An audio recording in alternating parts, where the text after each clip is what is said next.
This is exactly right. Sometimes the hardest part of therapy is just getting started. For real, which is why having help that's flexible, accessible, and easy to fit into your life matters. And that's exactly what Talkspace is designed for. Talkspace therapy and psychiatry is covered by most insurers, and most insured members pay a copay of $0. Part of the mission of Talkspace is to provide quality care that is accessible and affordable, whether or not you're insured. Talkspace has really made it just a kind of no-brainer to try therapy. If you're nervous about talking to someone, if you're nervous about the money, if you're nervous about leaving the house, you don't have to deal with any of that. They have covered it. And for me, like, that is best way to get into therapy. Take all the what ifs out. You know you got to do it. You know you do. As a listener of this podcast, you'll get $80 off of your first month with Talkspace when you go to Talkspace.com/MFM and enter promo code SPACE80. That's SPACE80. To match with a licensed therapist today, go to Talkspace.com/MFM and enter promo code SPACE80. Goodbye.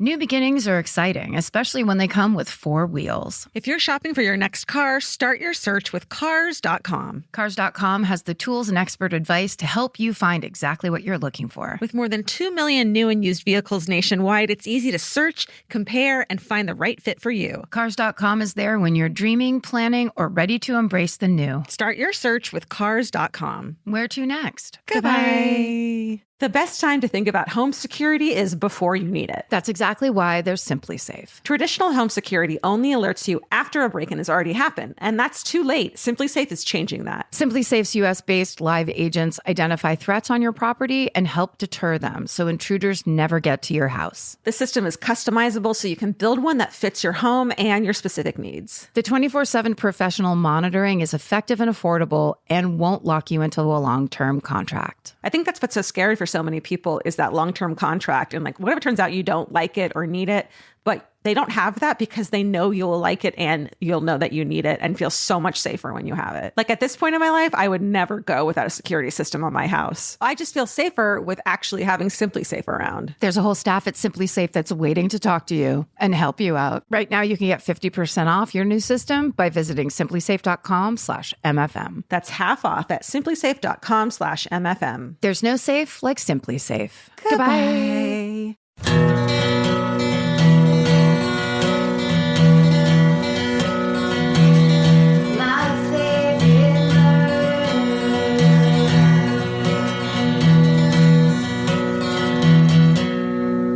Stare directly into my balls of eyes because this is my favorite murder. Hello and welcome to the true crime comedy podcast that you turn to in your hour of need. Or your hour commute.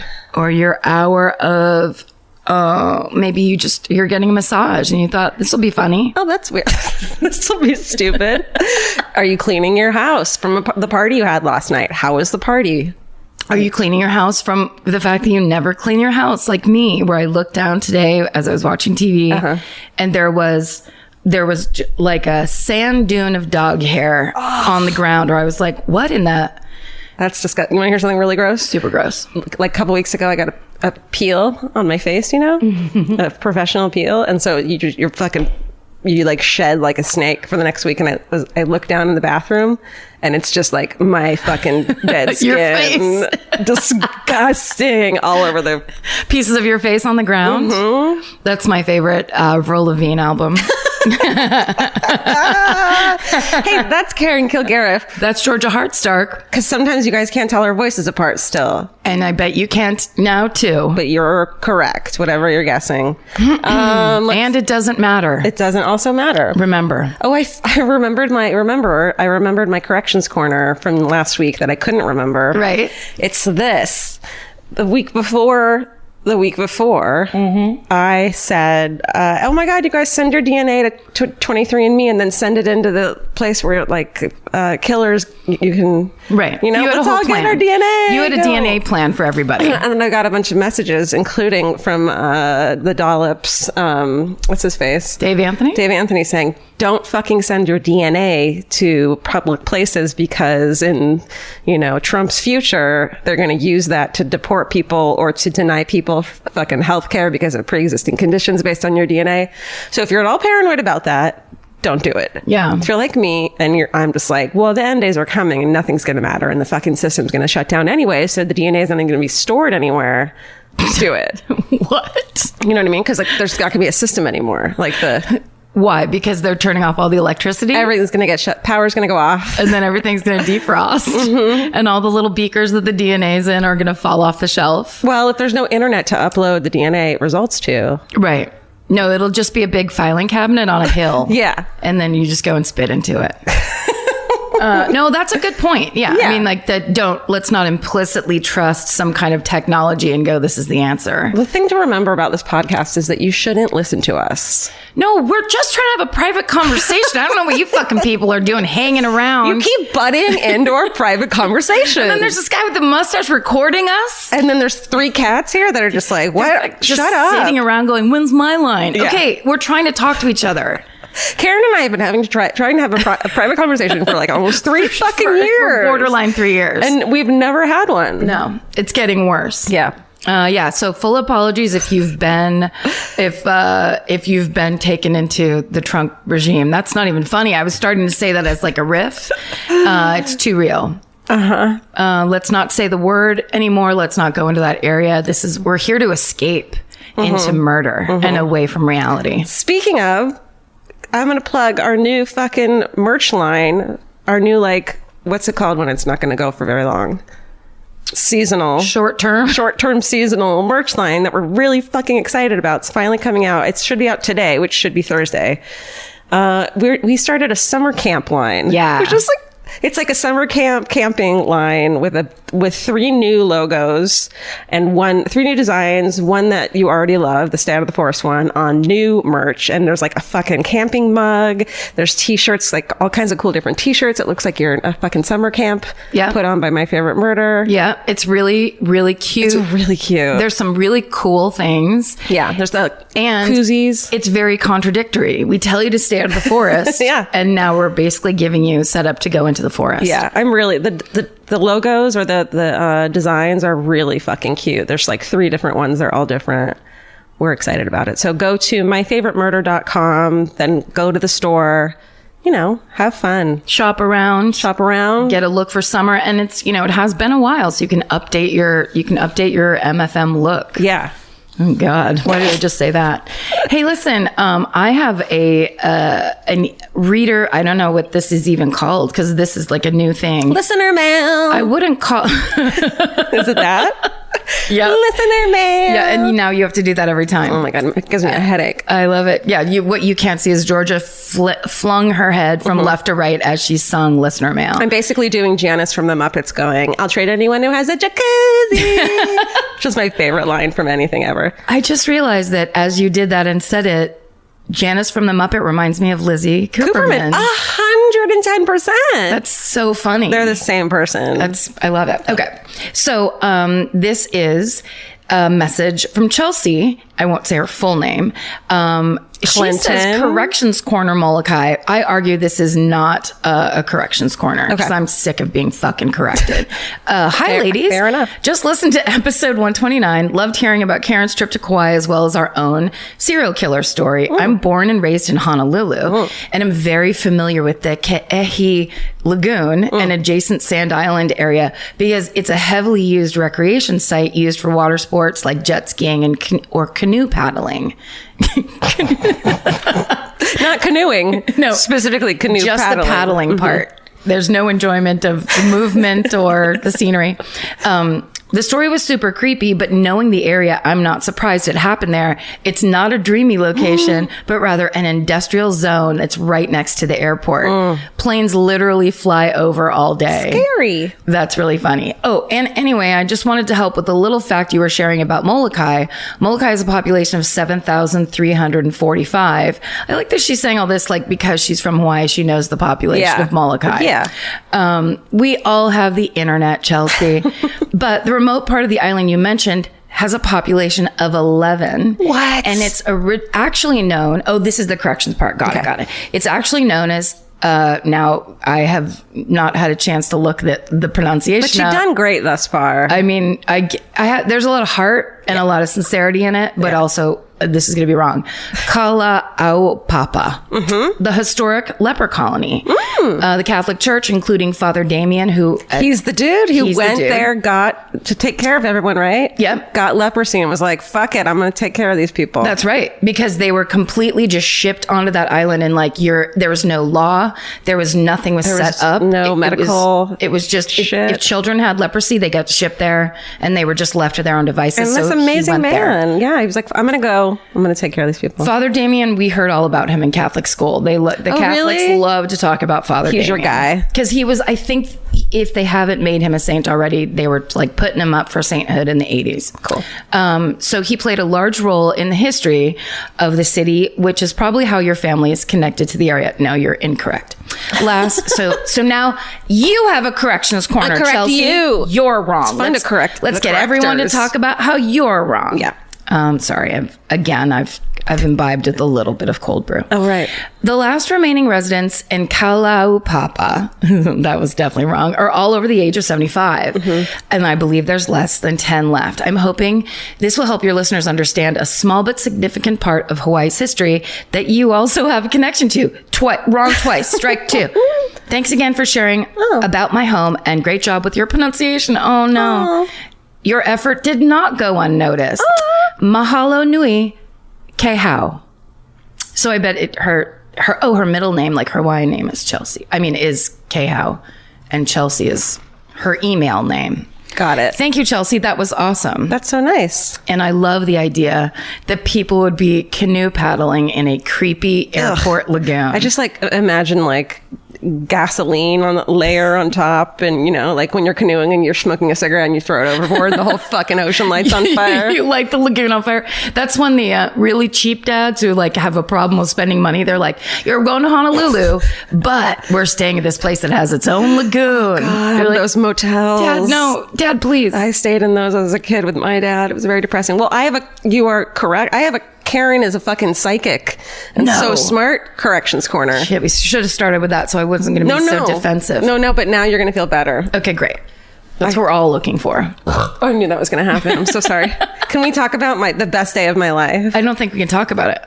We can't say what it was specifically. Okay. Karen and I did a voiceover thing for something that's going to come out in a while, which of course we'll tell you about when it comes out. But we went and we recorded these voices, and I was doing my little voices.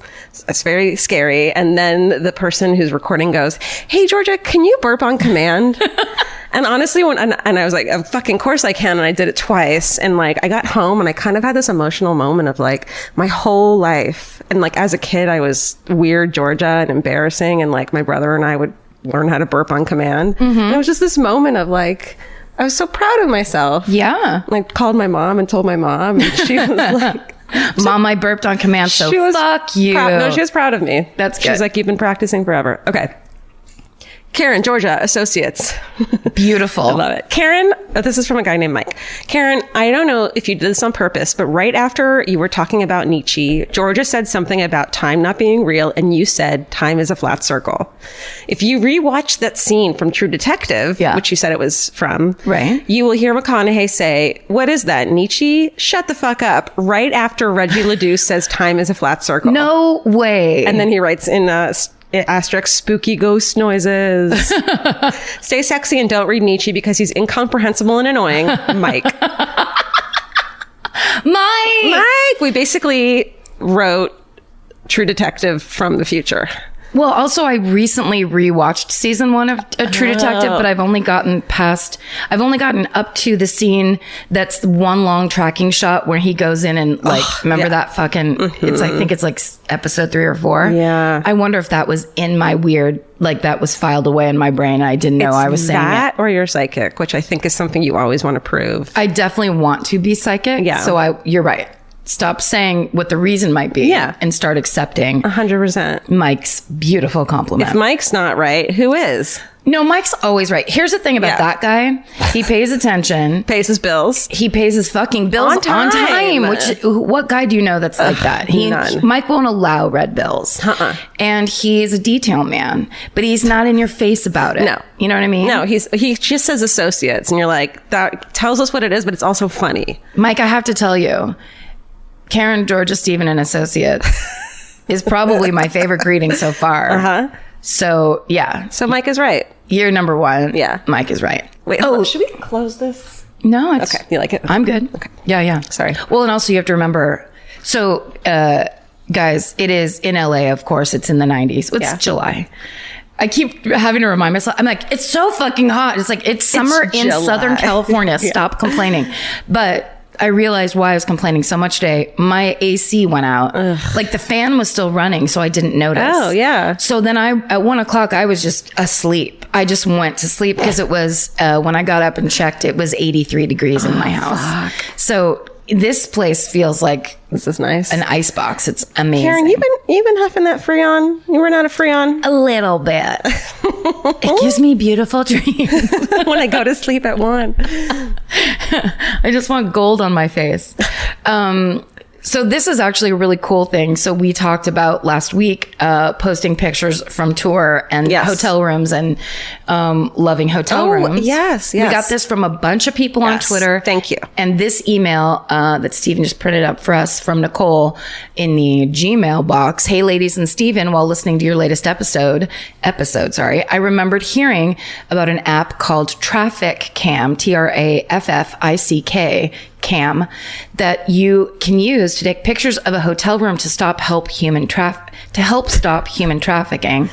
And I also realized I keep forgetting to use the app whenever I go away to stay in a hotel. Yeah. So the idea is that you take photos of your hotel room, upload them to the app, and then law enforcement can compare the room images to images advertising potential victims. And that way they can find where those rooms are and where potentially those people are being trafficked. She includes a link to a CNN article about it. Just thought you guys and others would want to know about the app. I think it's a great idea, and hopefully it works to help human trafficking victims. Love you guys and your podcast, and hope to see you next time you come to the Boston area. She actually wrote SSDMG, Nicole, which I like. Thank you, Nicole. That's thank you and everybody who tweeted us. That's such a mind-blowing, that's the good tech that's coming. I wonder if it's worked at all. Well, it must, right? Because why would they start it? A whole app about it. I want to read about the stories that it's worked on. Yeah, that's really cool. Traffic Cam. If you, for some reason, take pictures of the hotel rooms you stay in, go over to Traffic Cam and see if you can't upload them and help people. Yeah, it's very cool. That's our new thing. Hey, here's the thing. We talk about this all the time. But join the fan cult. Oh, yeah. There's lots of cool things coming your way, fan cult members. We're trickling them out slowly. And as you know, we're not the most organized people on the planet. A little busy and a little bit like we're going to do it next week. Yeah, but there is shit on there that you can't get anywhere else, like videos. We do unboxing videos of gifts. We're going to do And we have a bunch of gifts waiting because we're waiting to do these unboxing videos. Yeah, but neither of us ever show up to this podcast with makeup on because we just work all day on our murders and sleep in the heat. I resent the fact that I need in this late stage in my life to get put on makeup for these videos, but we really have a lot of cool stuff and cool ideas coming for you. So just know that there's lots of plans in the work for the fan cult people. Yeah. So if you just go to myfavoritemurder.com, you'll find our new merch line. You'll find all this bullshit. You'll love it. It's the best. Goodbye. No.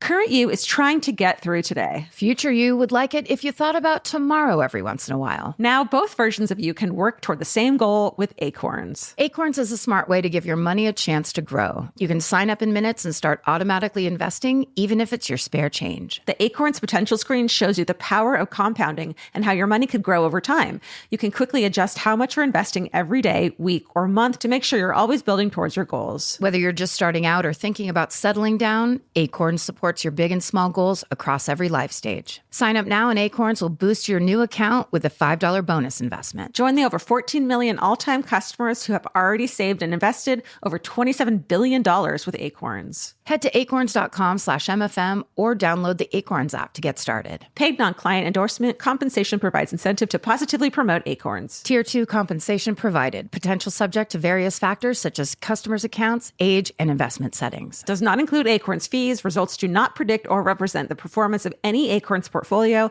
Investment results will vary. Investing involves risk. Acorns Advisors, LLC, an SEC-registered investment advisor. View important disclosures at acorns.com/MFM. Goodbye. Capture your favorite summer feeling with Pandora Jewelry. Discover a collection inspired by the sunshine, freedom, and unforgettable moments that make the season so special. Whether you're planning a weekend getaway, gathering with friends, or simply soaking up every sunny day, Pandora Jewelry offers meaningful pieces designed to celebrate your unique story. From sun-kissed metals that catch the light beautifully to personalized pieces ready to be engraved with your summer mantra, every detail is crafted to help you express yourself with confidence and style. Explore charms, bracelets, rings, necklaces, and more, thoughtfully designed to complement every adventure and occasion. Each design moves with you, from beach days and road trips to rooftop dinners, golden nights, and every memory in between. Layer your favorite looks, mark life's meaningful moments, and create lasting reminders of a season you'll never want to forget. Find the pieces that reflect who you are and where this summer takes you. Shop Pandora Jewelry's new summer collection in-store or online at pandora.net and let your summer unfold. Goodbye. This podcast is brought to you by Squarespace. Every successful small business starts with someone saying, I wonder if people would actually buy this. Squarespace gives you everything you need to find out. From consultations to events and experiences, you can showcase your skills with a customizable website designed to attract clients and grow your business. With Squarespace's collection of cutting-edge design tools, anyone can build a beautiful, professional online presence that perfectly fits their brand or business. Get paid on time with professional invoices and online payments. Plus, streamline your workflow with built-in appointment scheduling and email marketing tools. Head to squarespace.com/murder for a free trial. And when you're ready to launch, use offer code MURDER to save 10% off your first purchase of a website or domain. Goodbye. Is that it? Yeah, you're first this week. Okay. Well, I thought it'd be really fun to do this murder, and I didn't realize that. So we're recording on Sunday because I'm leaving for Hawaii tomorrow. But tomorrow, so this week, this comes out, but specifically Monday, is the 100th. You keep saying if this comes out, like you're not positive. I mean, it's Stephen, will you just promise Georgia right now that you will put this up tomorrow? I swear. Okay. I mean, for Thursday. Okay. Yes. Okay. Yeah. So it'll be 100 years this week since this murder. Exactly. Whoa. And I didn't realize it at first. That wasn't the reason you picked it? No, it was because I had started it and I was halfway done with it already and didn't like the murder I originally picked. So I was like, how far along am I in this one? Great. But this is actually one that I wanted to do for a very long time because it truly is one of my favorite murders. Okay. I'm fascinated with it. And I just can't tell you how many documents I have of half-written ones that I bail on it, and then I'm like, I'm going to go back to that. Well, this one was hard because there's so much work that needed to go into it. But I'm going to leave a lot of shit out and piss off a lot of history people. No one's here for history. Okay, great. No, you can't be at this point. If you're here for history still, you're a sadomasochist. Yes. This is the story of the last of the Romanovs. Oh, shit, girl. We're going all the way back. Wait a second. We're doing it. I love this so much. And I just recently, when I drove home to Petaluma for Father's Day, listened to last podcast on the left's series on Rasputin. Oh, awesome. Yeah. So, which, lays into this a little bit. So I love it. They're so perfect to do Rasputin. Yes. I'm doing fucking Romanovs. I am not last podcast on the left. I do not have the studying skills of our friend Marcus Parks. He's a serious man. Yeah. So, this is one of my favorite historical stories because it is so fucking insane. The whole story is bananas. And yet, as I'm going to be reading this, and I didn't realize it too, it's like you can see a lot of modern day similarities to what happened and what could happen. And it's really scary. Yeah, because, time is a flat circle, as Mike told us. Mm-hmm. But also, it's true. Like that, the reason it's a cliche is history just repeats itself, and these things. It's like the power dynamic.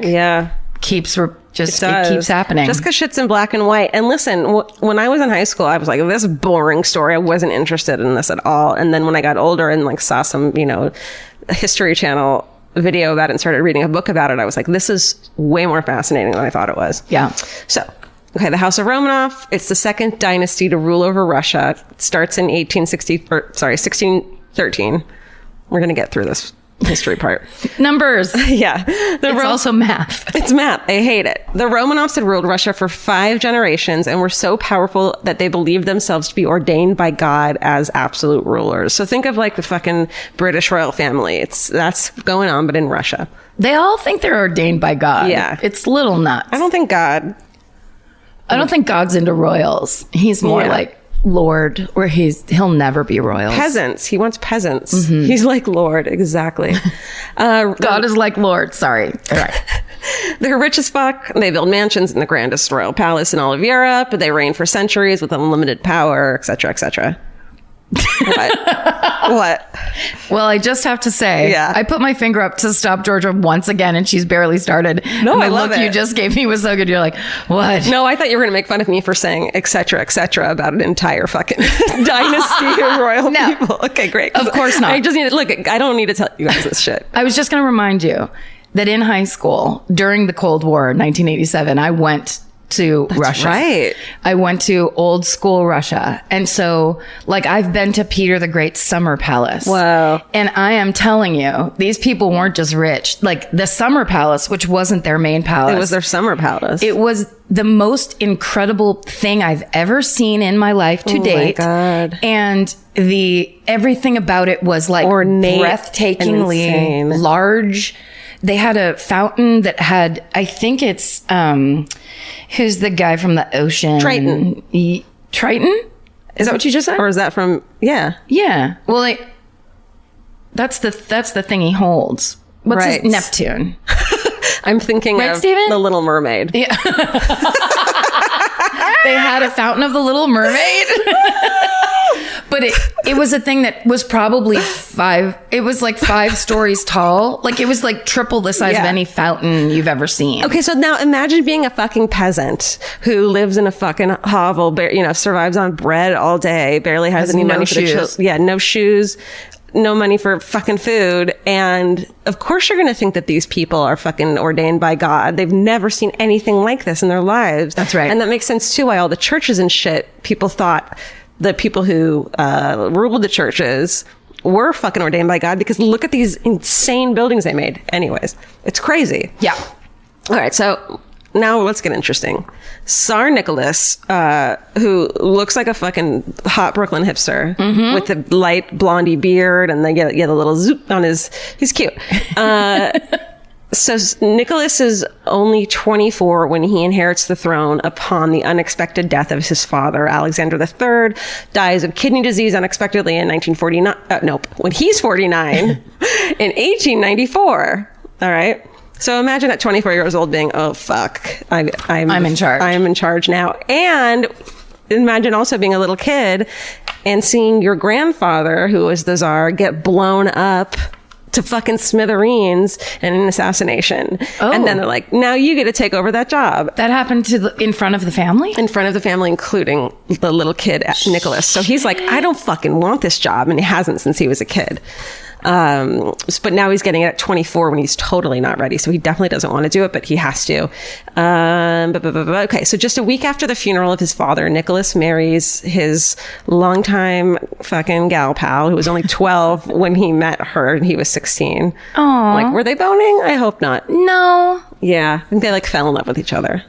It was more formal back then. Yeah, you're right. So he like a light hand touching. Yes, gloved hand touching. It's all gloves. Then the gloves come off. The night of the wedding night. The night of the wedding night. Nicholas marries beautiful German princess Alexandra Fyodorovna. Mm-hmm. He marries her, and they're like supposedly like this is fucking. They're really, really, truly devoted and in love with each other in a way that like I feel like a lot of princes and princesses and kings and queens aren't. They're just like set up for marriage, you know? Yeah. But they're super stoked on each other. She's also the favorite grandchild of Queen Victoria of the UK. They were coordinated in 1896 in one of the most lavish ceremonies of its time. Fucking sign me up to go to that. I mean, the bonbons alone. Little tiny sandwich tables. I love it. Come on. So, and then I wrote a thing where, like, you know how they say that when the bigger the wedding, the more likely the marriage is going to fail? Well, I bet the bigger the coordination, the more likely the fucking ruling is going to fail. Good parallel. True in this case, as we shall see. That's foreshadowing. Okay. Got it. Alexandra, so she is like, fuck this shit. She doesn't want to go, she doesn't do the traditional social duties that Russia's Tsarina and the Russian people expect from the Tsarina. They see her as distant and severe. The couple has 5 children. They have to have a boy so that the boy can take over the throne. Yeah. And so imagine how their 4 oldest, Olga, Tatiana, Maria, and Anastasia feel. They're like, nope. Shit, we have to keep having babies. Finally, they have their son, heir to the throne, Alexei. Fucking, this kid is like everything to them. All Alexander wants to do is hang out in the palace and be with his family. He doesn't want to lead. Same. He doesn't want to rule. 100%. You get to hang out in this fucking gorgeous palace with the love of your life and you're like probably fun children. Yeah. Great. And then just be like, who wants a grilled cheese sandwich? Yeah. Let's get one. They'll get made for us, even. We don't have to make them ourselves. That's right. Or do the dishes. We just call down through it's a can. It's a can, right? A can of sardines. Because it was in the 1800s. String. And then a bunch of sardines run downstairs and make you a sandwich. Train sardines. Train your sardines, everyone. I'll really hang out in the back. Okay. He wants to ignore the widespread famine throughout his land and not deal with all this bullshit. Sure. According to historian Simon Sebag Montefiore, Tsar Nicholas II was astonishingly arrogant and had contempt for the educated political classes. So he wasn't into the politics shit either. Okay. Or the people who were in charge. He was a vicious anti-Semite, which I think everyone fucking was then. And he had an unshakable belief in his right to rule as a sacred autocrat. Sure. And he's not trusted by his ministers. And he also leaves a lot of his dad's harsh, crazy rules in place. So nobody likes him. No one likes his wife. And then there's also Bloody Sunday, where on Sunday, the 22nd of January, 1905, in St. Petersburg, unarmed demonstrators are fired upon by soldiers of the Imperial Guard. Now, we can easily think about this in our society here. Like, this shit could happen. It's happening now. It's fucking happening now. Every day. It's bananas. Yeah. So, because also the other things you're mentioning of like that thing where people being virulently hateful towards smart people. Yeah. Like that thing, which is definitely happening in this country. And I think people are kind of just waking up to it. But it's that thing of like, you resent people having an education, maybe because you didn't get one for whatever reason. Yeah. But that thing, like loving your own ignorance and then hating someone else for actually being smart is it's like this human failing. Right. And I don't know. It sucks. And there's no debating it. You can't debate with a fucking stupid person that they're being ignorant. Right. You know, or not being open, or at least not, you know, studying all sides of the story. No. Yeah. Mom. Janet, God damn it! Okay, sorry. I'm very hateful right now. Okay. They fire upon, it's like Kent State. They fire into the fucking crowd. Yeah. It's debated how many people were killed by soldiers, but the moderate estimate, it's like around 100 people were killed. Shit. But 1,000 were wounded, both from the shots and being trampled in the panic. Oh my God. So all of these people are hurt and killed. A peaceful protest. And they're protesting starving to death? Yeah. Exactly. Okay. So revolution. Exactly. The people are fucking pissed. By 1914, with the outbreak of World War I, the people are fucking over the Romanovs. Like, no more, dudes. Russians criticize Alexandra and her German heritage because they're super patriotic. Oh, sounds familiar. And Nicholas's mismanagement of Russia's social, political, and economic problems because he was fucking bad at his job and didn't want it. In 1915, Nicholas also assumes personal control of Russia's military forces. So he fucking laters out of his St. Petersburg castle to oversee the Russian armies fighting World War I, goes to the fucking front lines and pretends to be like in charge of the fucking army and shit, which is like pisses people off. But then this leaves Tsarina Alexandra in charge of Russia. And this is where our fucking friend Rasputin comes in. It's fucking total piece of shit. Yeah. So Alexandra's most trusted advisor was illiterate, self-proclaimed faith healer Gregory Rasputin from fucking small small time Siberia. Yeah. You know, the remotest of Siberia. You know. Yeah. Rasputin is seen by some Russians as a mystic, a visionary, and a prophet, and by others as a religious charlatan, and they call him the Holy Devil. Somehow, Alexei, the heir to the throne, the little boy, has hemophilia. And so Alexandra, they're highly religious, Orthodox Russians, highly religious. And so she keeps trying to get these faith healers to come and fix him. And finally, Rasputin comes, and no one really knows why, except maybe Marcus Parks does, and I just need to listen to it. Something happens, and she believes that Rasputin is healing her son. So she fucking brings him on into their highly secretive, clique. And so he's... There is actually a part, and there isn't any specific thing like to know, except for that he did do something when that little boy was bleeding, right, and healed him in a way that people can't explain, right. So he really did weirdly earn his spot, but then he was there for years and years and years, so he must have been doing something else too. Yeah, he had weird eyes, and I think people liked that dick too, right? But he also smelled. He looks like he smells terrible. Smells terrible. The you can get the full Rasputin download on Last Podcast. I think there's a smell-o-vision of it too, where they let you smell him. It smells like rotten carrots and deceit. Eggshells. And deceit. Weird breath. Okay, so Rasputin's sexual escapades and immoral behavior, he just flaunts his dick all over town. He's like the original fuckboy, I think. Really? I don't know. I made that up. But yes, he's fucks everyone and calls it like he's giving them a divine fucking. Of divine fucking. And makes them holy and shit. But the Russian people hate how much sway he has over their country. They're pissed off about it because under his influence, Alexandra becomes paranoid and reactionary. Government officials are appointed and dismissed at a whim. Sounds familiar. Based on Rasputin's prophecies, and Alexandra adopts repressive and oppressive policies. In December of 1916, Rasputin is assassinated by a group of conservative people who oppose his influence, and this left Alexandra alone to rule Russia, and she tightened the grip on authority, and so she's just being a dick too. At this point, Russians are like, fuck this shit. That's a quote. From February to March, Russia is paralyzed when over 500,000 workers strike and protest. And that's crazy. It's crazy. 500,000 people peace out on their jobs. Public transportation stops. Newspapers go out of print. The number of striking workers increased when rumors circulated of another cut in bread supplies. So everyone's fucking starving to begin with. All their fucking kids are being sent off to war that they don't even want to be in. 10 million soldiers desert.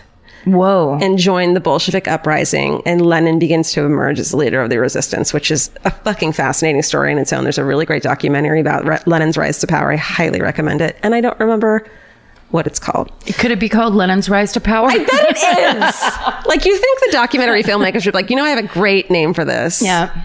But it's called Red Tears on a Sunday or whatever. You're no one's going to know what that is. They're going to think it's about you too. March 1917, less than 3 months after Rasputin's murder, masses of pissed off peasants and factory workers take to the streets of St. Petersburg. Police and soldiers are like, great, we're with you. They fucking mutiny and join these motherfuckers because they're pissed off too. Everybody's pissed. Yeah. Everyone's starving but the royals, right? Exactly. So the government ministers and bureaucrats abandon their positions because they're like, oh shit, we better get the fuck out of here, right? So this is the February Revolution of 1917. Following this, the Tsar is like, oh shit, okay, I'm abdicating on behalf of me and my son, please leave us alone. He thinks it's going to guarantee safety of his family. To just be like, okay, I won't be I quit. Yeah, Tsar anymore. I quit. He calls uncle. How do you say uncle in Russian? Great. He does that. On March 1st, 1918, once the communist Bolsheviks are in power, the family, they get, they're held prisoner in a couple different places. They finally are moved to Ekaterinburg. It's near the Ural Mountains, and it's this home that they'll be kept in. It's pretty nice home. I don't think so. Okay. It used to be like the home of a captain, and then they're like, get the fuck out of here. We're holding the Romanovs in here. And they're like, oh my God, I'm claustrophobic. There's only 10 rooms in this house. Exactly. Yeah. So it's called the House of Special Purpose. Oh. Which just makes me think of The Jerk. Like, what's your special purpose? Right? Oh, that's so funny. Okay, so they're kept in the... I wonder if that's where he got it. Fucking Steve Martin. Steve Martin. You're smart and... That's what you like to do. I did it too. I like it.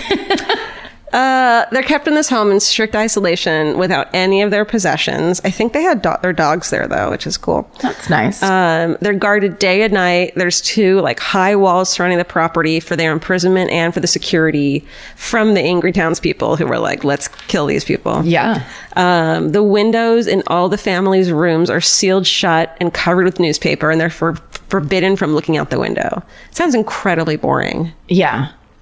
They're required to ring a bell every time they want to leave their rooms to go to the bathroom. And the guards eventually total around 300. Jesus Christ. So you got to imagine. So the 4 daughters are now 13, 17, 19, and 21. And there are around 300 guards who fucking hate their family. Yeah. And there's rumors of, and you have to imagine that they were sexually assaulted at some point. Sure. For sure. But they don't talk about, everything I looked in, I've only heard that in one, story. It kind of stands to reason, but... Right. Yeah. Oh, wait, Alexis, the boy, was 13, but the daughters were 17, 19, 21, and 22. Okay. In July, when the White Guard, which is still loyal to the Tsar, they begin to move onto Kattenburg, and they might take the city over. So this is what is surmised as the reason for what happens next. In the early morning hours of July 17th, 1918, the royal family they're all awakened and around 2 a.m. and ordered to get dressed. And they're taken down to a 20-foot by 16-foot, like semi-basement room in this house. And the pretext for this move, they tell them like, oh, the anti-Bolshevik forces are approaching. We're taking you down here for your own safety because we might be fired upon. So the family is like, oh my God, we're close to safety. We're going to be like saved. They go down there. It's Tsar Nicholas, who's 50, the Tsarina Alexandra is 46, and their children, 13-year-old Alexis, 17-year-old Anastasia, 19-year-old Maria, 21-year-old Tatiana, and 22-year-old Olga, along with the family's personal physician, Eugene Botkin, and 3 of their servants. What? Eugene Botkin. What a nerd. Get that nerd out of the basement. And 3 of their servants, all who had voluntarily stayed with the family, which is pretty insane. Anna Demidova, Alexei Trump, and Ivan Karatonov,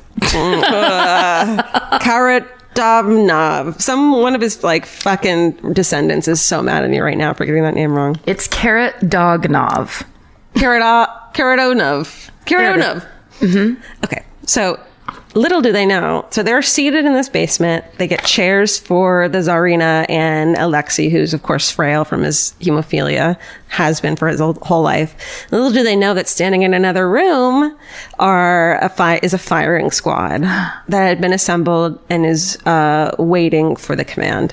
It's 7 communist soldiers from Central Europe and 3 local Bolsheviks, all under the command of Bolshevik officer Yakov Yurovsky, who we fucking hate. Boo, he's a piece of shit. Really? Yeah. Why? It's said that Yakov secured the order of execution from Lenin himself, but of course there's no paper trail, so we don't know that for sure. Anything could have been going on. Exactly. When the family gets into the basement, they're all seated, and Yurovsky simply says, Nikolai Alexandrovich, in view of the fact that your relatives are continuing their attack on Soviet Russia, the Ural Executive Committee has decided to execute you. And that's when they fucking realize they're all going to get killed. Shit. Nicholas, he's stunned. He barely has any time to react before the executioners, they draw their revolvers and the shooting begins. Ugh. Nicholas is the first to die. And there's this, I have a book that halfway through about the murders, and it's really graphic and says everything. And I had to stop reading it because I got dizzy. Because it was so bad? Yeah. So you can read that if you want to. But essentially, Nicholas is the first to die.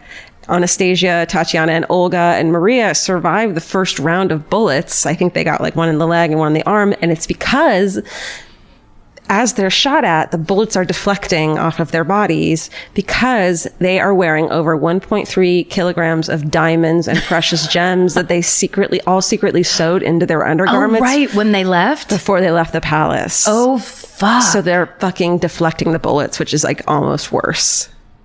You know? But you mean because they continue to live while they're being attempted murdered? Yeah.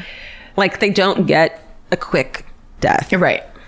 But also, if you were shooting them and then seeing bullets deflected, wouldn't you be like, wait, maybe they are like from God and like I was wrong this whole time? Well, apparently, so this is like an insanely botched execution, and apparently they were all shit-faced drunk too and not experienced. The weapons were just like given to them randomly. It's not like they were good at their jobs even, which is disgusting. But so they get some protection from the bullets and then the bayonets. Oh, no. The remaining executioners, they start shooting chaotically until the room is so filled with smoke and dust that no one can see anything, and they can't hear any of the commands amid the noise. They realize that the gunshots are being heard by the neighbors. Like, they're in this fucking little town square. There's, like, other houses around. So the men are told to stop firing and kill the family with their gun butts and bayonets. Ew. So the family and the servants are stabbed with bayonets and shot at close range in their heads. The execution lasts about 20 minutes. And at the end of it, once everyone's dead, the dynasty that had ruled Russia for over 300 years is fucking over. Wow. So the bodies of the Romanovs and their servants are loaded onto a truck and taken to the Koptyaki forest. You have to scream the last part of that. Koptyaki forest. The truck gets stuck in an area. They're supposed to take them to these mines and drop them down the mines, but the truck gets stuck in the mud near the Gorno-Uralsk railway line. So the men are fucking exhausted and drunk and over it, and they refuse to obey orders. So Yurovsky's just like, fuck it, let's bury them in the road near the track where it's stalled. So the bodies are laid out and stripped of their clothing and valuables at a place called Pig's Meadow. Oh. I know. And then the bodies are put into a grave that was dug, and then their sulfuric acid's poured on top of them. And then their faces are smashed with the rifle butts and covered with quicklime to prevent identification. Jesus Christ. I know. The burial's completed at 6 a.m. on July 19th. But it's, so, half the population, people don't like the Tsar, but they didn't want their whole family to be killed. Right. But it was, and people still believe in the Tsar too. So they don't want people to know what they did. And then, they tell them that only the Tsar and the heir, Alexei have been killed, and everyone else is in hiding. But of course, it's not true. For more than 60 years, the fate of the Romanovs is debated, and it's not totally known what happened to them. A woman claiming to be Anastasia, Anna Anderson, said that she was Anastasia and she had survived, and she actually knew intimate details about the Romanovs family, maybe.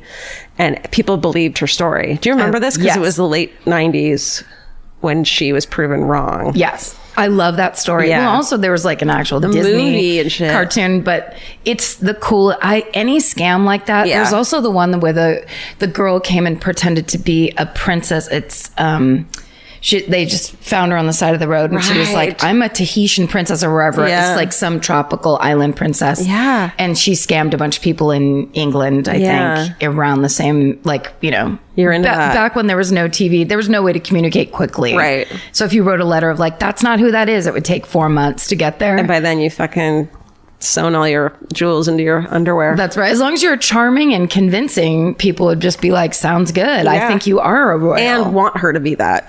They didn't want the children to be dead. So people wanted this to be Anastasia. And she fucking did look like her. And so then what happened was, there is a trial that is the longest trial in modern German history to determine if it's Anastasia or not. And they got this like crazy forensic handwriting analysis dude, or I think it was a woman, and she was like, it's totally Anastasia. Like, she fooled even her. Wow. Yeah. So she knew her stuff, this woman, Anna. Yeah. Or she just got lucky and people wanted to believe her. Yeah. But the trial failed to determine if it was her or not. She died in 1984 and still insisting she's the princess. Several other people reported to be the Romanov children throughout the years. And then the burial ground remained undiscovered until May of 1979, when local amateur sleuth and retired geologist Alexander Avdonin and some of his fucking bros everyone's looking for this fucking grave. Yeah. They locate the shallow grave after years of covert evidence gathering and studying the evidence. So this is 1979. They find the grave. They find 3 skulls from the grave, and they try to get people to fucking DNA test them and shit. But this is not a time when you can be doing shit like this. So they were worried about the consequences. Because it's now almost the 80s in Russia, right? Okay. Right. Yeah. So, and the consequences were imprisonment, possible death. So they fucking rebury the skulls. Oh no. In 1980. And are just like, we'll be quiet until there's a time in our lives where we can go back and dig them up. Holy shit. Isn't that insane? Yeah. If you just knew where the fucking Romanovs were. But there's nowhere to send any, there's no like. Yeah, no one will test them. Yeah.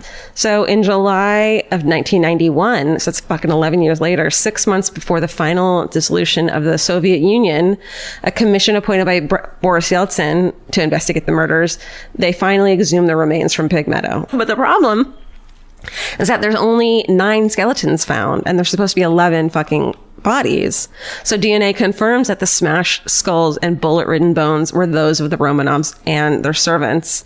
But 2 of the children's bodies, including Alexei and either Anastasia or Maria, aren't found with their family, which of course leads people to think that either the 9 bodies aren't the Romanovs and their servants, and or Anastasia and Alexei are still alive, which all this crazy speculation.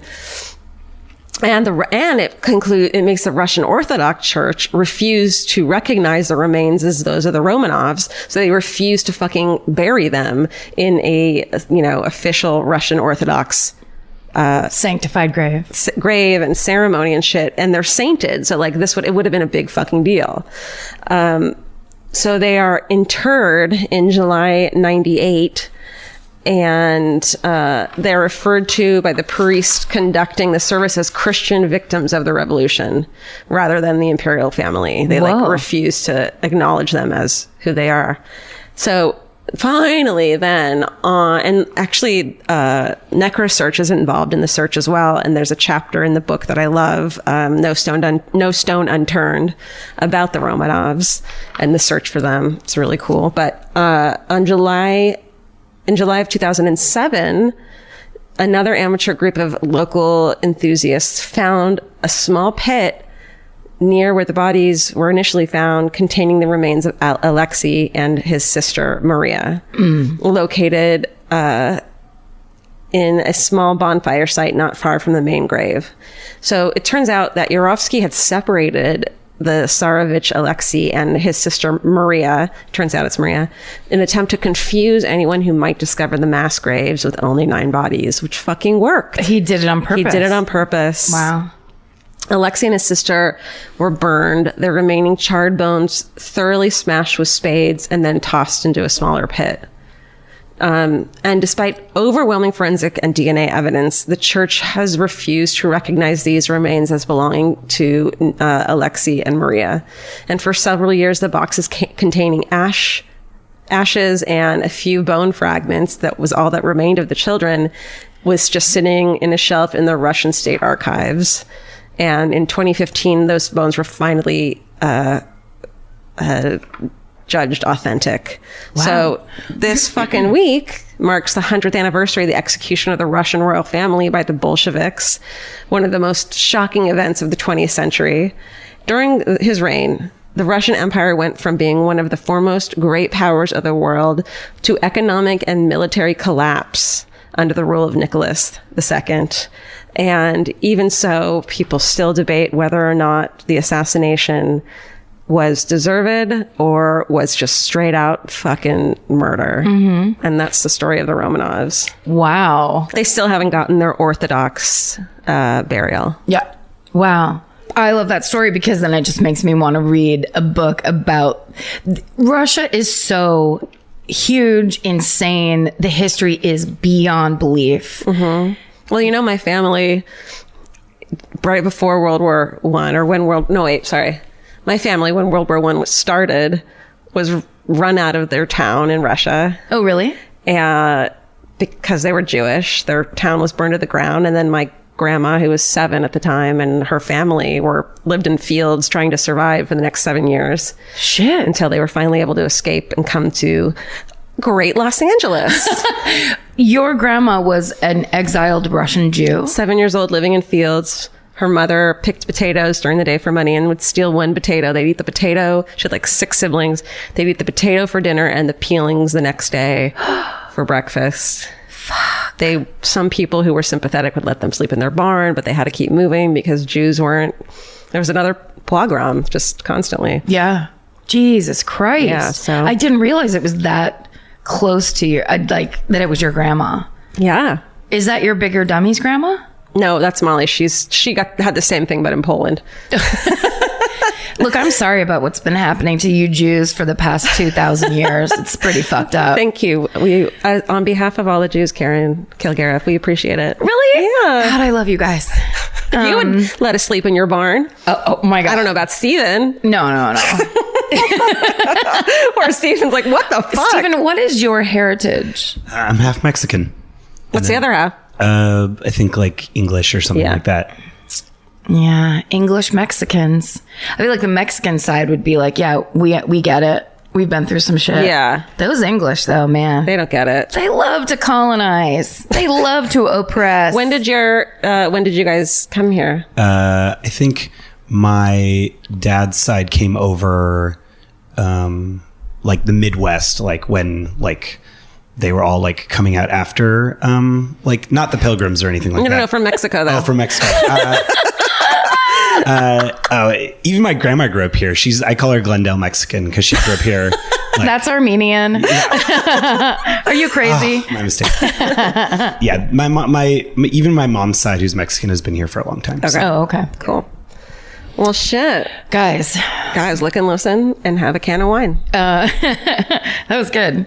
Capture your favorite summer feeling with Pandora Jewelry. Discover a collection inspired by the sunshine, freedom, and unforgettable moments that make the season so special. Whether you're planning a weekend getaway, gathering with friends, or simply soaking up every sunny day, Pandora Jewelry offers meaningful pieces designed to celebrate your unique story. From sun-kissed metals that catch the light beautifully to personalized pieces ready to be engraved with your summer mantra, every detail is crafted to help you express yourself with confidence and style. Explore charms, bracelets, rings, necklaces, and more, thoughtfully designed to complement every adventure and occasion. Each design moves with you, from beach days and road trips to rooftop dinners, golden nights, and every memory in between. Layer your favorite looks, mark life's meaningful moments, and create lasting reminders of a season you'll never want to forget. Find the pieces that reflect who you are and where this summer takes you. Shop Pandora Jewelry's new summer collection in-store or online at pandora.net and let your summer unfold. Goodbye. You know your favorite summer clothes by what actually makes it into your suitcase. Find the outfits you'll wear all season long at Quince. Quince's 100% European linen pants, dresses, and tops are the pieces you'll reach for all summer long. They're lightweight, effortless to style, and they start at just $32. Their denim is soft and comfortable, and their organic cotton sweaters are perfect for layering when evenings get cold. Quince's beautiful 14-karat gold jewelry adds a subtle finishing touch. So I just went to Italy, and you bet I brought my 100% European linen scoop neck midi dress along with me in the color of floral waterfall, and I wore that thing all over Italy. It was like the perfect day to night. It just looked so pretty, and I felt like I looked sophisticated while still being comfortable. Make your summer wardrobe feel easier. Head to quince.com/MFM for free shipping and 365-day returns. Go to QUINCE.com/MFM for free shipping and 365-day returns. Quince.com/MFM. Goodbye. Every piece of furniture you own has a story. Sometimes it's an heirloom, and sometimes it came with the house because it was too heavy to move. If you're ready to start a new chapter with your home decor, there's Article. Article makes it effortless to create a stylish, long-lasting home at an unbeatable price. They take great care in curating their collection, focusing on pieces that stand the test of time. We've talked about Article for a long time. There are pieces in that catalog that are so affordable that are room changers. And if you go through there and there's like a little something you don't even realize you need it until you see how they have stuff set up or what style combinations that they're doing, where they do the boho chic, there's mid-century, it's a little bit modern, it's something new. Like there's so many choices in there and it's not going to break the bank. As someone who's interested in tons of different styles and time periods, Article covers them all in one place. I love that. I know I've mentioned already how much I love my entryway table, but I swear to God, because the path that it's on, I pass it 4 times a day, and I love it more every time. Article is offering our listeners $50 off your first purchase of $100 or more. To claim, visit article.com/murder, and the discount will be automatically applied at checkout. That's article.com/murder for $50 off your first purchase of $100 or more. Goodbye.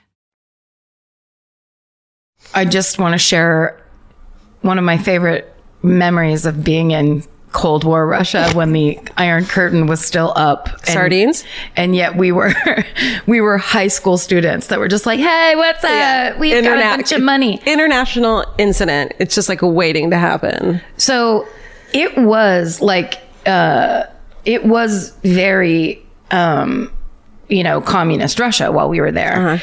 There were like these we would stay in these big, huge hotels that were relatively empty, that looked like they were built in the late 1800s or something. Oh my God. Like huge, tall ceilings. And it was really insanely picturesque and gorgeous. And at the same time, surreal and bizarre. Yeah. But my favorite night, and I think I've talked about, like, we got lost on the Moscow subway, which is gorgeous. It looks like the whole thing looks like a museum. It has chandeliers and this gorgeous tile.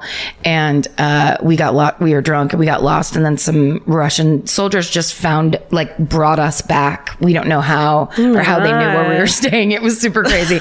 But one time we went to a bar and it was just like, there was just a sign that said bar in Russian, essentially. And downstairs, and then you go in and everything was exactly the same color. It was like this dark brown gray, and it was just all old men. Nothing, everything was just dark brown and gray. Everyone's clothes, the whole bar, the paint on the wall. It was just this weird thing. So we walk up and I'm about to order us all like 6 vodkas, because we were allowed to drink because we were all, of age in Europe. My friend Jennifer Gearing, who's the funniest person of all time, goes up to the bar, leans up and goes, hey, can I get 6 vodka Collins? And like the guy behind the counter does not speak English. They don't have fucking Collins mix. Yeah. I mean, like everything about, I was like, go sit down. You're embarrassing me. You're embarrassing me in communist Russia. Go sit down. It was fucking hilarious. Vodka Collins is our new Murderina drink of choice. Right? Can I get like 6 vodka Collins? And it's just a guy that looked like he was out of Central Casting. And who was hated just like, you guys. Yet. Okay.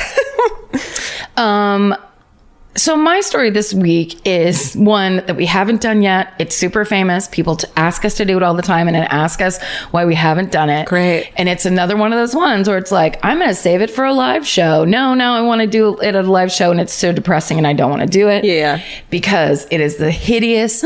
And I am telling you, if you have any issues or triggers around molestation, incest, sexual abuse at all, you do not want to listen to the story because it's fucking terrible.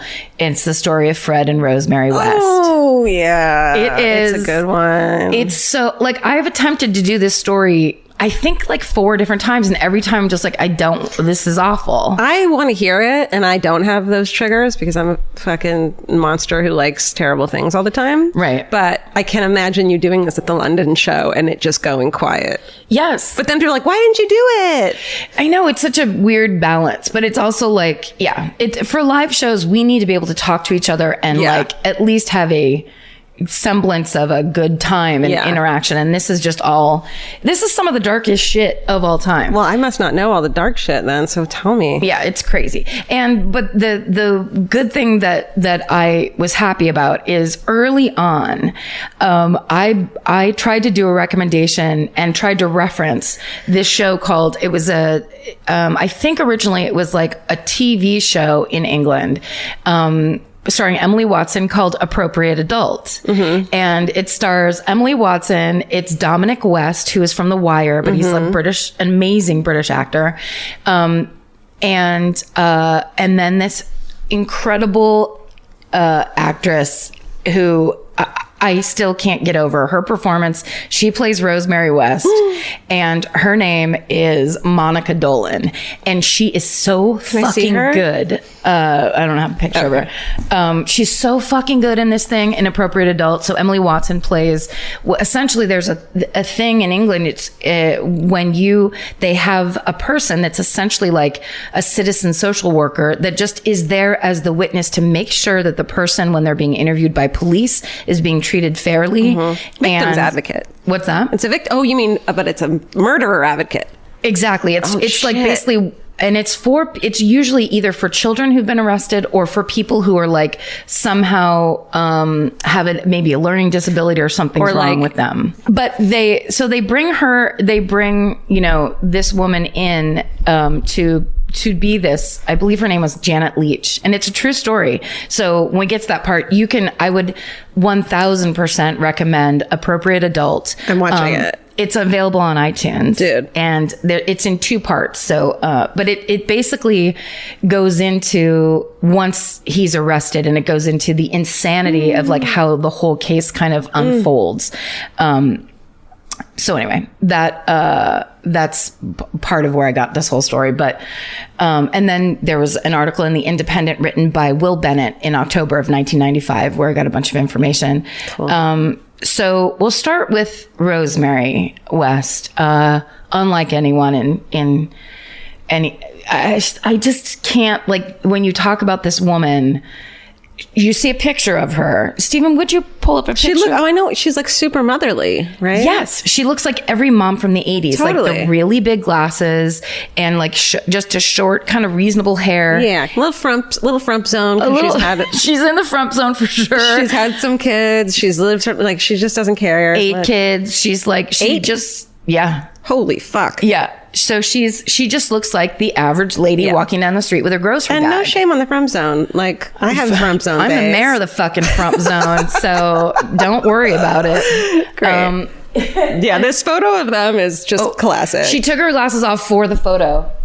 It just looks like they're on a Sears couch with the best wallpaper I've ever seen in my life in the background. It looks like the fucking canvas we have in the yes, loft. and they use that in Appropriate Adult. They have her sitting on a couch in front of that wallpaper, like, so they clearly tried to recreate the house as it was. And this house is so fucking creepy. She looks cute. She's got her little like Dorothy Hamill haircut. He looks like if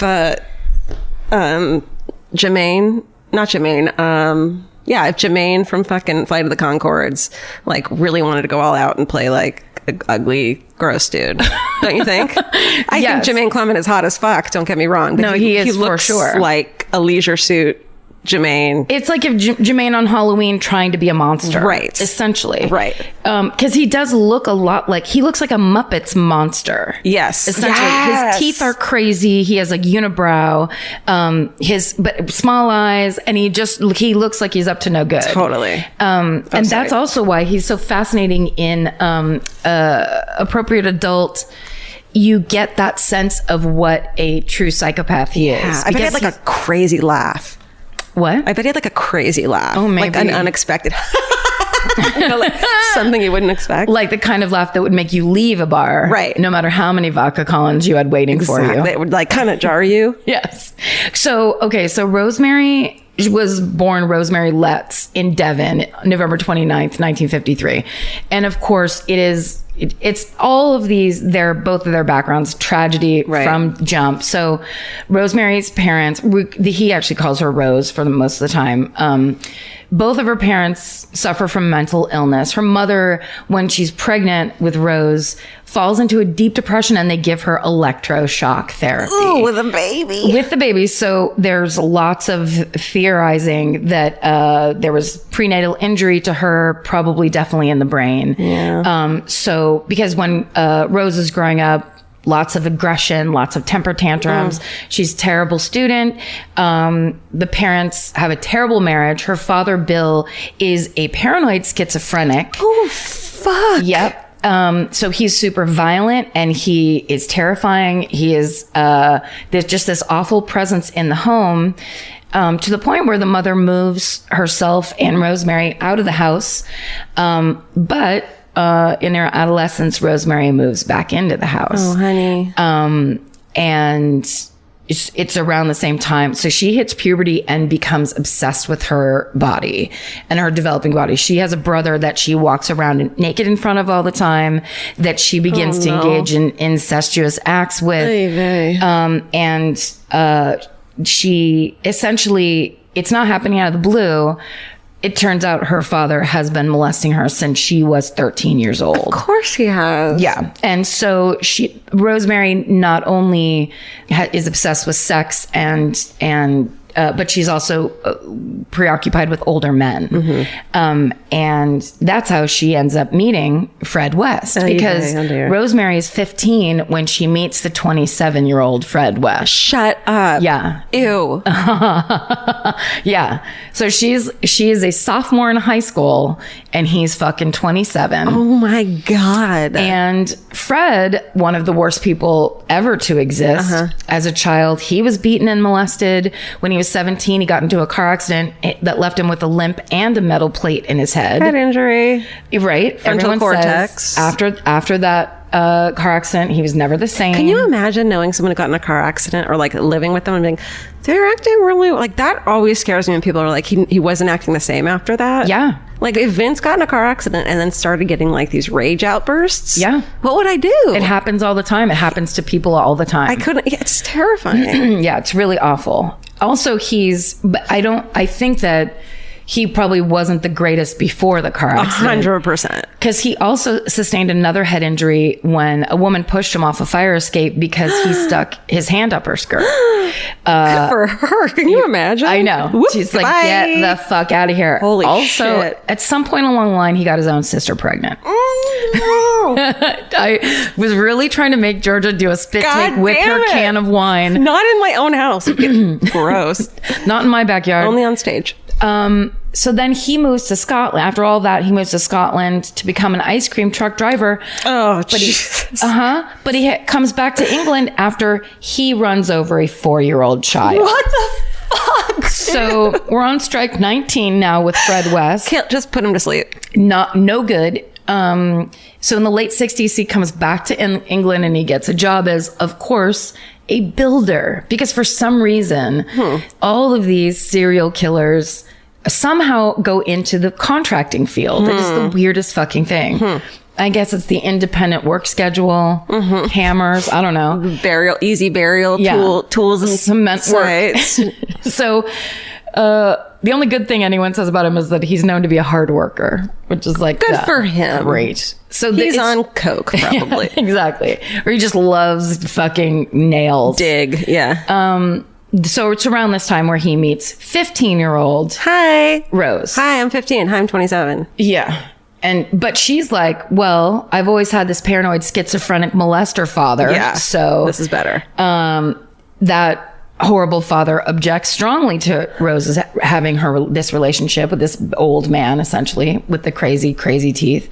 But she basically believes that they are like psychically connected, and there's this part in Appropriate Adult, like psychically, right? Is really what it is. Yeah. There's a part in Appropriate Adult where Fred, spoiler alert, he ends up getting arrested. He's in the police station and he goes, oh, Rose is in the police station? And they're like, no, she's not here. We haven't arrested her yet. And he goes, no, she's here.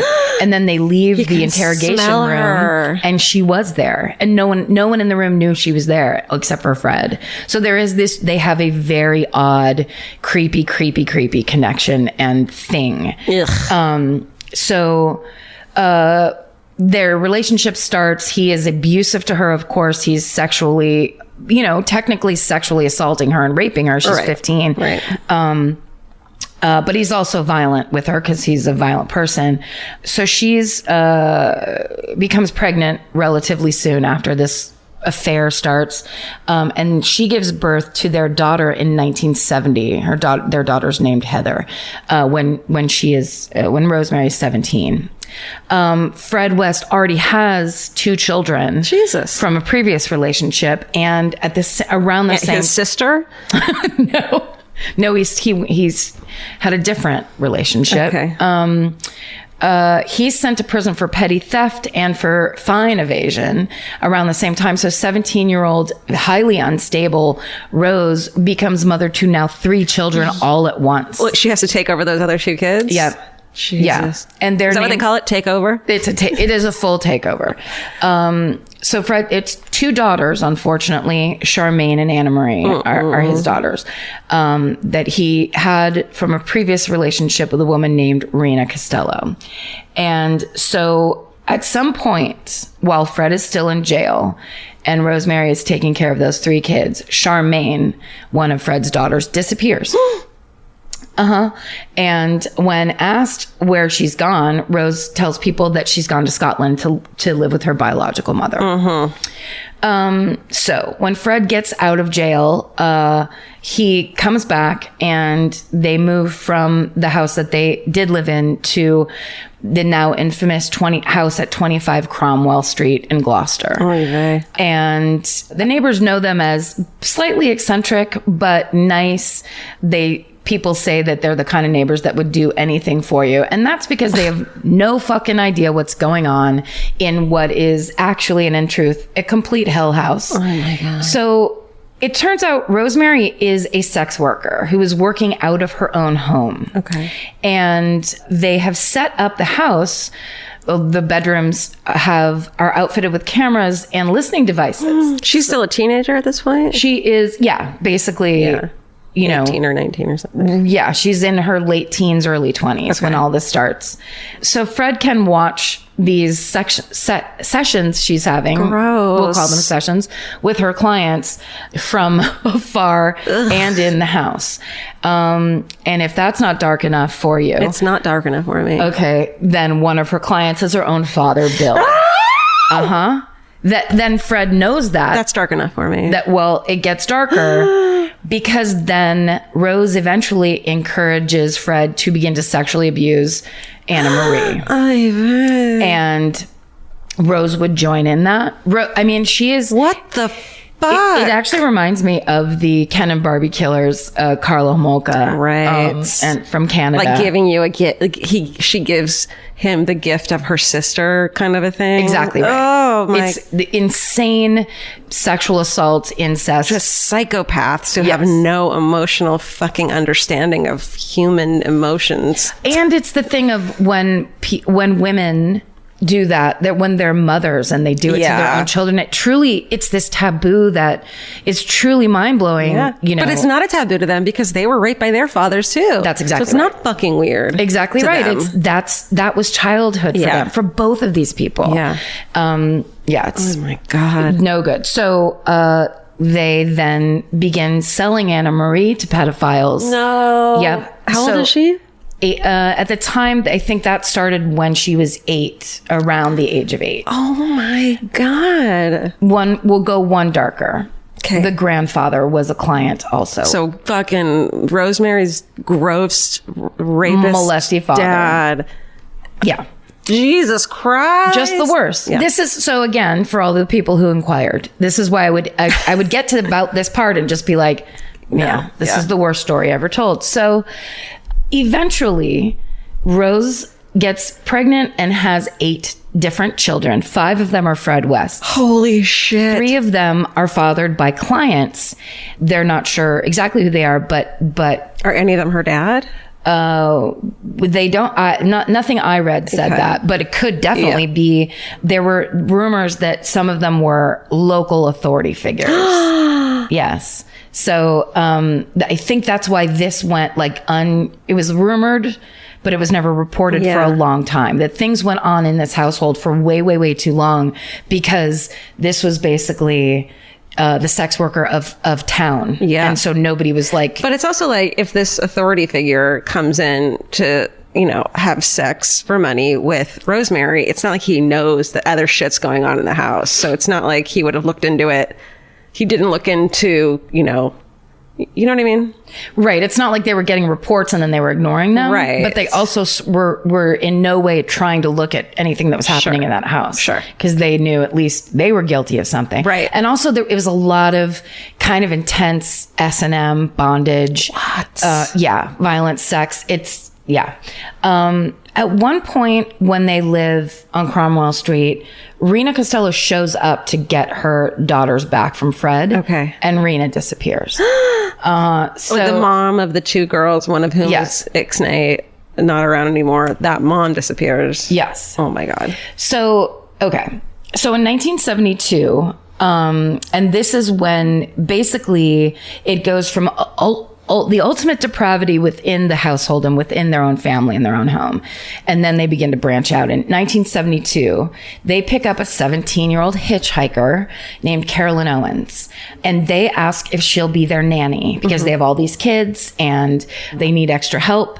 She says yes. She finds them nice, charming, whatever. Sure. And she moves into the house on Cromwell Street. And after 2 weeks, she tries to leave.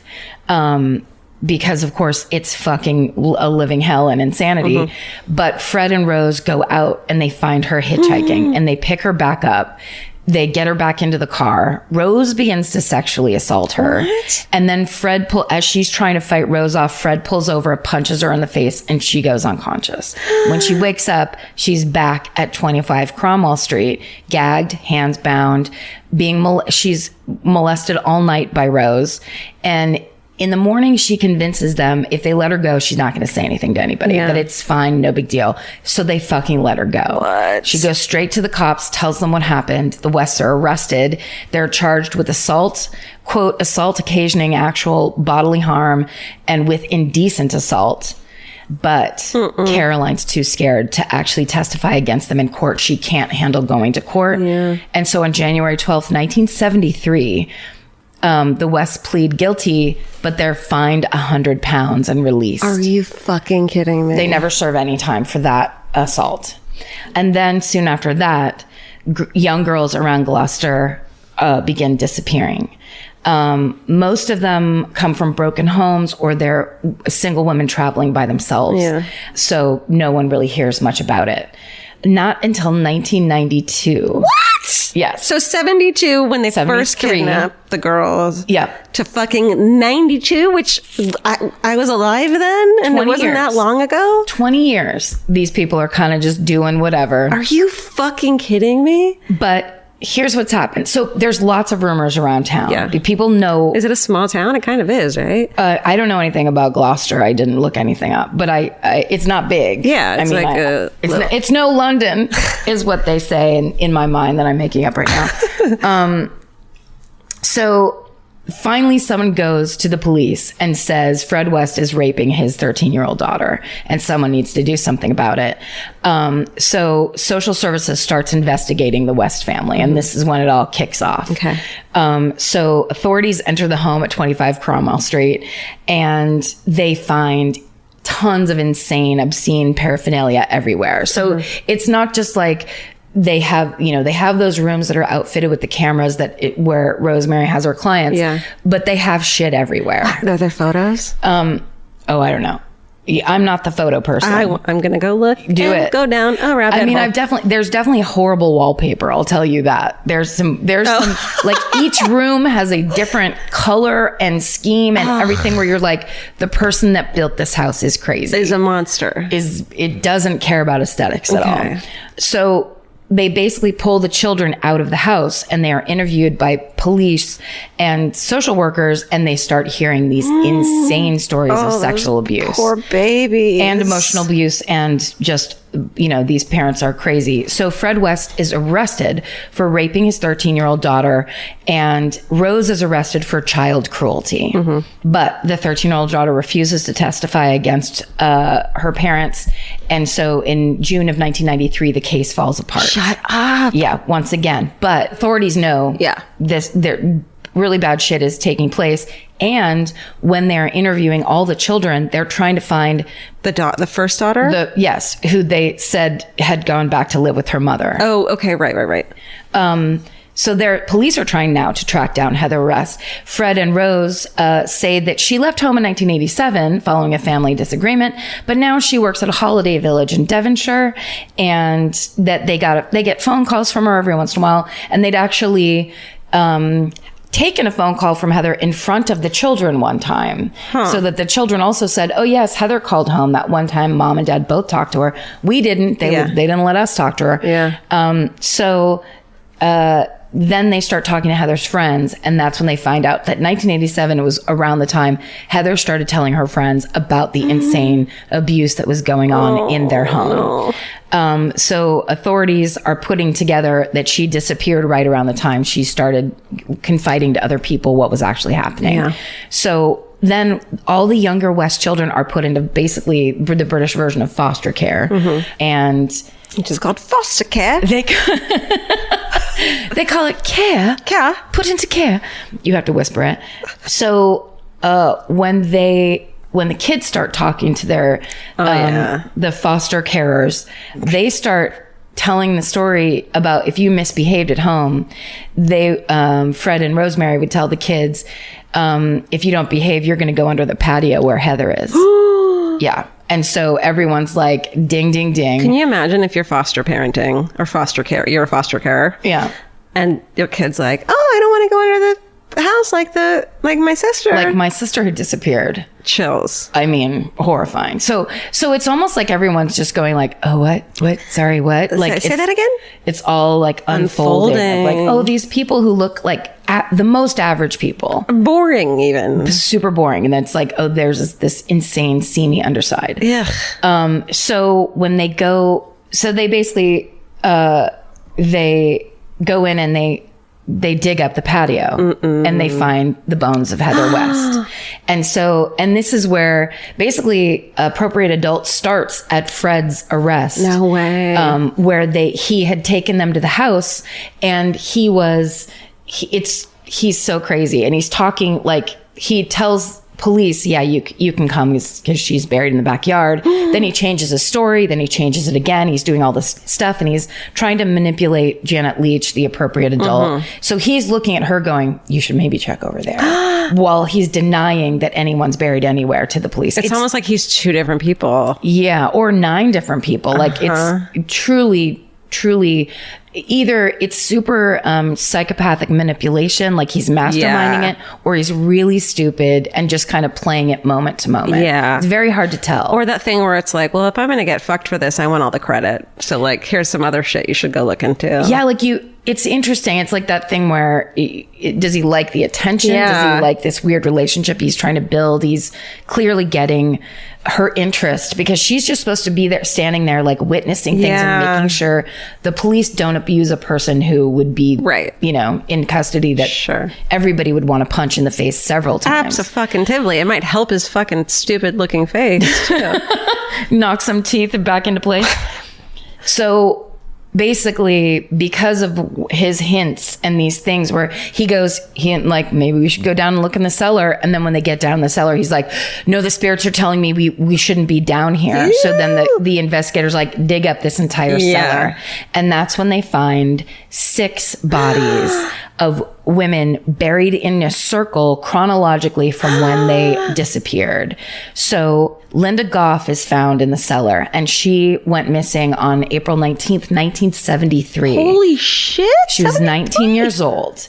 And she was a seamstress. She, she was close with her family. When she disappears without a word, her mother starts asking around, and the information she gets leads to the West's house on Cromwell Street. And when she knocks on the door, Rosemary is like, we haven't seen her. And then as Mrs. Goff is talking to her, she realizes that Rosemary is wearing Linda's slippers and cardigan. And then she looks and sees that Linda's clothes are hanging on the clothesline. So she's like, what the fuck? Explain my face right now. Just horror.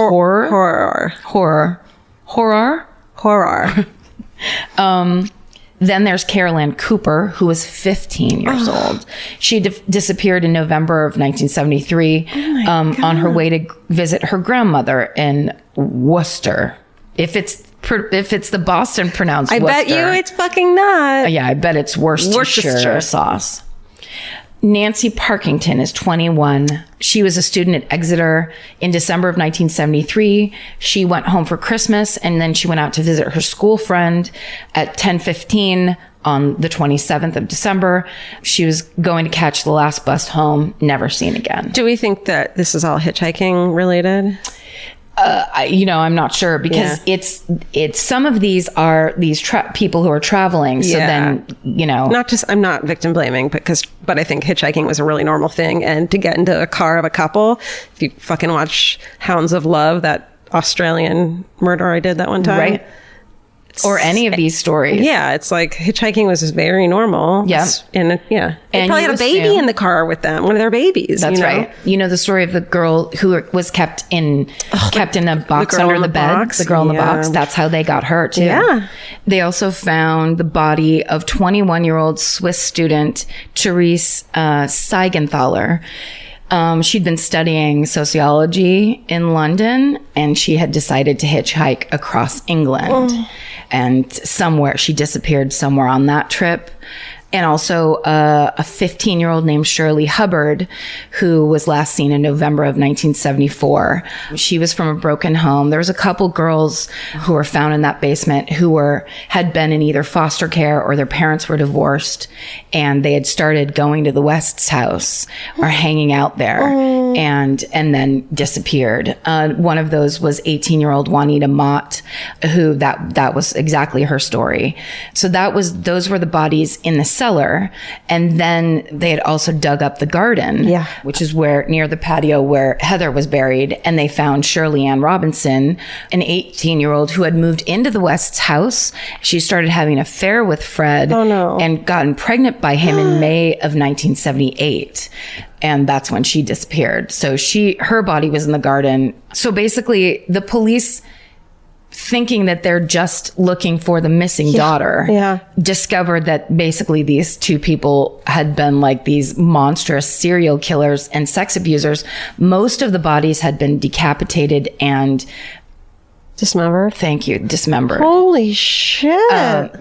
And just clearly there was evidence of torture. This wasn't just like a simple, it was they were the worst of the worst. And the problem is that they have no evidence that Rosemary's tied to any of these murders until they dig up the kitchen floor in the West's old house on Midland Avenue. Oh, can you imagine if you're living there and you get a knock at the door and they're like, hey, hi, real quick, sorry, we're the police. And you got a deal on this house. There's a reason that you'd feel cold spots around and bad vibes always. Oh no. Because Fred's daughter Charmaine's body was buried. So remember when Charmaine disappeared because Fred was in jail? Yeah. Well, Rosemary killed her. Oh. And then when Fred got out of jail, she had hidden the body. Fred's the one that put the body under the kitchen floor. Oh my God. Yeah. So they were in on it together from the beginning. Yeah. And they actually had there's a documentary about this. There's lots of documentaries you can watch on the Wests. There's 2 on YouTube, and one of them is about the forensic dentistry and how much it played into this case. Yeah. Because that's how they pinpointed the time of Charmaine's death. And that's how they got it to say Rosemary is the one who was responsible, not Fred, because he was in jail. Oh, that's good. Otherwise, they probably wouldn't have. They would have given her a plea to like testify against him or some shit. Like she wasn't necessarily involved or whatever. And this was like, no. She had a hand in the killing, and she had a hand in this torture and all of that. Holy shit. So eventually, Rose is charged with 10 counts of murder, and Fred is charged with 12 counts of murder. And when they go to trial, so they separate the 2 of them. When they go to trial, Rose will not look at or interact with Fred in any way, and it basically makes him go crazy. And he freaks out and hangs himself in his cell. What? So he commits suicide. He never gets charged with anything because he commits suicide in his cell. I have never studied this murder, clearly. Or these people, They're so fucking crazy, and the whole thing, and What a dick. He fucking hanged himself? Yeah, but if you watch, like, especially Inappropriate Adult, his weird connection with her and his weird, like, he defends her in the beginning. He says she has nothing to do with it in the beginning. And then it's a classic case of that, like, he's her abuser, but then I think over the years, she became his. Yeah. Before his suicide, there's an interview with the police where he's quoted as saying, "You've the murders wrong. Nobody went through hell. It was sexual encounters gone wrong." So he tried to intimate that it was some kind of like sex play where people were, it was voluntary up until the last minute. You know, that thing where people are getting decapitated during sex? Right. And also that accident doesn't happen 12 times, you fucking asshole. No. Here's the cool part. Carolyn Roberts, who is the hitchhiker who was afraid to testify for her own trial, the nanny, came back and testified in this murder trial. And she's the reason that Rosemary West got convicted and is still in jail to this day. She's still alive. She's still in jail. Last July, she was diagnosed with glaucoma, and she's going blind. And she said in a quote to the newspaper, "If I go blind, I'm going to commit suicide." And everyone's like, okay. Yeah. Everyone's like, that's fine. Oh my God. The really weird thing is in 1996, they went to demolish 25 Cromwell Street. That's when the old house, the new house? The new house. That's where all the horrible things happened. Yeah. It took them 5 days to knock the house down. Why? I'm not sure if, it was made of cement. If he did so much building and burying and cementing and doing things inside the house, the whole thing was, it was like this bizarre fortress that they had built, and that these horrible things were happening. And of course, the police were immediately like, get rid of that as an entity. Yeah. But then it just took them forever. That's so it's like weird. they couldn't knock it down. Yeah.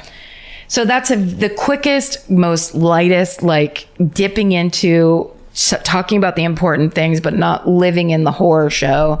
But you definitely can. I'm gonna. Yeah. There's really good.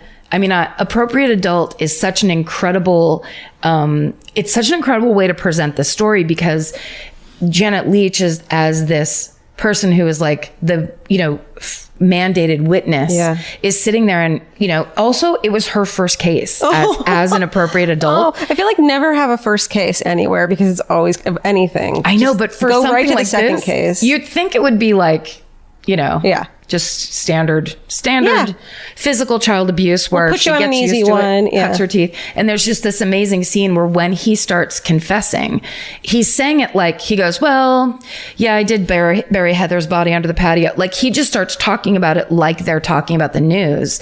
And in the background, Emily Watson playing Janet Leigh is just sitting there with her face, and it looks like her face is slowly dropping off of her skull, because she's just like, what the fuck? And she's there as his guy. Yeah. She's supposed to be his right-hand man of like, you're there if the police try to abuse me. You're there if and suddenly this is the monster that she has to work with. Wow. And then the story comes out through their relationship, where he keeps turning to her and going, you're the only one that you know, you're the only friend I have in the world. She's like, I'm not your friend. Yeah. It's I'm gonna watch incredible. it And she has her own whole life. She has kids that like, she's not getting home till late because she has to work on this case that every word she hears is like, she can't unhear it. And then she goes home and looks at her beautiful children. They're all sitting around the dinner table. It's amazing. That I think that is like the best way to tell the story is through a person whose life is so horribly impacted. Then it goes into whole things of testifying and her selling her story because she didn't have a ton of money and all the judgments and it's And all the therapy she's going to need afterwards. insanity. So crazy. Yeah. So watch Appropriate Adult parts 1 and 2. I'm gonna. Yeah. That was amazing. So now we got that done. We never have to talk about those monsters again. Karen, great job. Thank you. Thank you. That was very... It has bothered me that I haven't done it just because it is one of the worst of the worst. Yeah. And we talk about terrible stuff all the time, but for some reason, Yeah, it is weird that we never did that. it's just so much, it's just so specifically awful. Yeah. Really bad. Well, speaking of the opposite of awful. Right. Which we always do at the end. We always try to do. I have one. What's your fucking hooray? I have one at hand this week. I love it. And part of the reason last week that I was hesitating so much is because I wanted to do this one. I just hadn't finished the audiobook yet. Oh, yeah. So I wanted to wait until I was done. Okay. So this fucking book, and now I'm going to get make sure I say the guy's name correctly. But I actually think I'm going to listen to it again because the story is so goddamn insane. And it was recommended to me by a friend of the show, Billy Jensen. It's called Bad Blood, and it's written by a man named John Carreyrou, and he is a Wall Street Journal reporter. And this story got brought to him. And it's called Bad Blood, Secrets and Lies in a Silicon Valley Startup.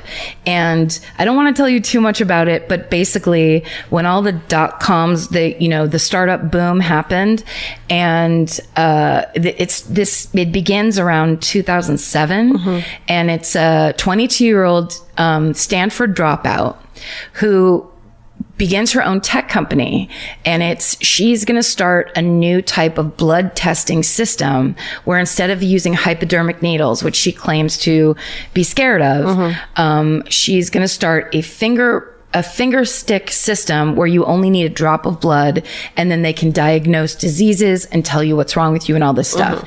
And she basically takes that concept, gets all this financial backing, and eventually this company gets valuated at being worth $400 billion. Jesus. And she is on the covers of all the magazines and all this stuff. Well, the truth of it, the whole fucking thing is a scam. I love it. She doesn't have any medical experience. She doesn't have any science experience. She doesn't know anything about this thing. She is such a big, that she's starting a fucking startup for. She just wants the idea of it to happen. So all the scientists over the years that start to come and work for her and to try to build this thing are like, yeah, it doesn't exist already because it can't exist. Right. You need more blood than that to test for things. And she's like, basically is like, make it happen. She gets all these powerful people on the board. I picture her as Janice from the Muppets. She's like evil Janice from the Muppets. Okay. But there's parts of this book. It's this thing of how if you have a bunch of money and you're a liar, and you're a sociopath, basically, you can kind of do anything you want. Yeah. Because she keeps on convincing people to back her, give her money, and support her while scientists and medical experts go, this isn't real. And her board and all these people go, you're fired. And they just keep getting rid of the naysayers. Yeah. And until... It's a great way to live your life, is just get rid of any people who tried to help you. Yeah, look around your life. If you're the kind of person that can't be contradicted or criticized or told anything negative about yourself, and because of that you cut people out of your life, you're going to have humongous problems. Yeah. You have to have those voices. And whether it's in your personal life or starting a a business where people's lives are on the line. She had a humongous deal with Safeway. She had a huge deal with Walgreens. Oh my God. They were going to set up like these wellness centers in Walgreens where you could go in, get your finger pricked, and in 4 hours they'd tell you if you had any disease at all. Wow. That was like the selling point. And she was like, yep, we can make it happen. And all the scientists are like, it's not real. What's it called? Bad Blood? It's called Bad Blood. All and right. it's one of the best books I've listened to in a really long time. I love it. Yeah. Okay, cool. Wait, did I just tell the whole fucking book? Sorry, I didn't mean to go on that long. I just loved it. That's exciting. I guess mine is that I'm going on vacation tomorrow for the first time in a very long time. But also everyone go listen to the new season of In the Dark now that it's over. It's really upsetting, but in a good way.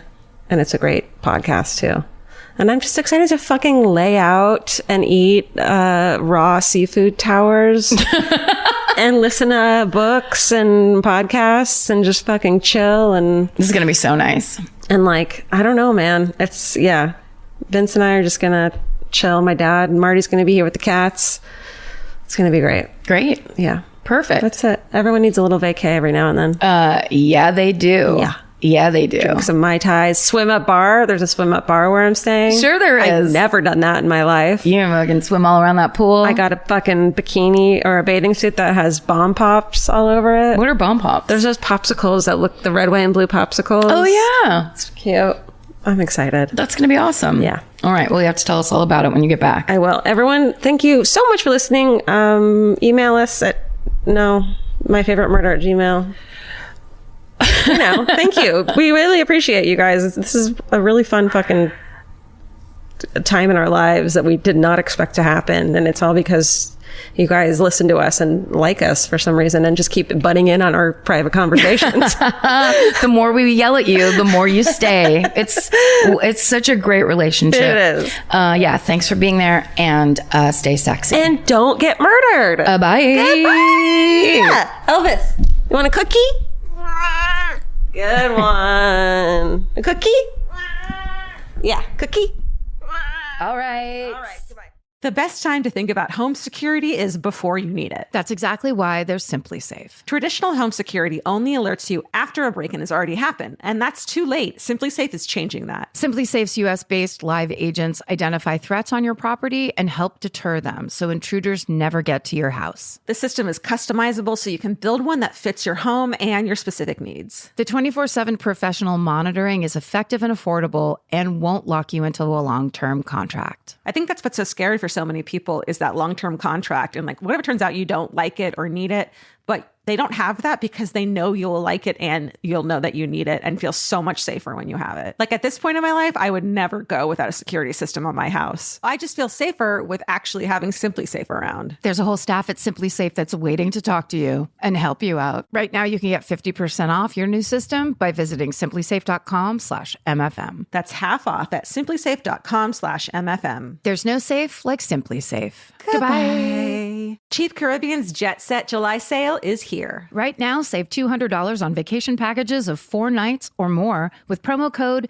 200BEACH. Whether you're dreaming of Cancun, Jamaica, or the Dominican Republic, your next vacay just got more affordable. Don't let summer pass you by without the beach. Use promo code 200BEACH and get more sand for your dollar. Head to cheapcaribbean.com today to book your beach vacay. Goodbye.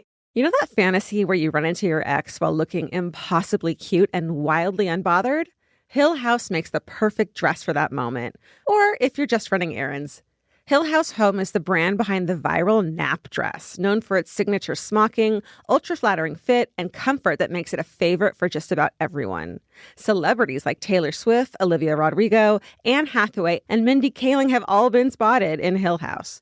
These dresses are the definition of versatile, perfect for running errands in the morning and stylish enough for dinner or a party that night. And it's not all they carry. They started with bedding back in 2016, and now you'll find bathrobes, pajamas, children's clothes, and maternity, all with the cutest prints. And it's so true. The hardest time picking out one nap dress because the prints are so dreamy and beautiful. But now that I have it, I'm going to wear it all day, every day. I'm going to throw on my leather jacket at night and look like a total badass. Cowboy boots or cute heels, whatever it is, this nap dress can make it look classy. You look like that classy lady you see at the airport. Hill House makes fun fashion that makes you feel good. Get 15% off your first order of $100 or more at hillhousehome.com with code MURDER15.